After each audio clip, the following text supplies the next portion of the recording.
Everyone, क्या आपको भी मैथ से डर लगता है और आप सपना देख रहे हैं सरकारी नौकरी पाने का? तो ये वीडियो आपके लिए है, क्योंकि यहाँ पर हम एक ऐसी वैकेंसी के बारे में बात करने वाले हैं जो हर साल आती है। साथ के साथ इसमें मैथ्स का नामो निशान नहीं है और साथ साथ में इसकी जो सैलरी है वो सीजीएल के बराबर ही रहती है। और ये वैकेंसी बिल्कुल ही सेंट्रल लेवल वैकेंसी है। इस वैकेंसी की अगर हम बात करें तो इसकी जो एजुकेशनल रिक्वायरमेंट है वो 12th पास है, यानी कि अगर आप 12th पास है तो आप इस पर्टिकुलर वैकेंसी के लिए एलिजिबल हो जाते हैं। साथ साथ में एग्जाम पैटर्न की बात करें तो इसके अंदर 3 सब्जेक्ट्स आते हैं, आपका जीके जीएस, इंग्लिश और रीजनिंग।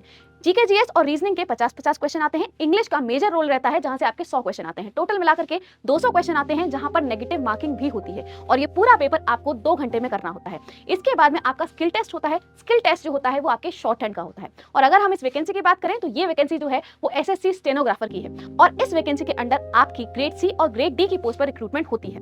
ग्रेड सी और ग्रेड डी के लिए अलग अलग एज रिक्वायरमेंट्स हैं। अगर आप ग्रेड सी की पोस्ट के लिए अप्लाई करते हैं तो आपकी एज लिमिट जो है वो 18 से लेकर 30 साल रहती है और ग्रेड डी के लिए 18 से लेकर 27 साल रहती है।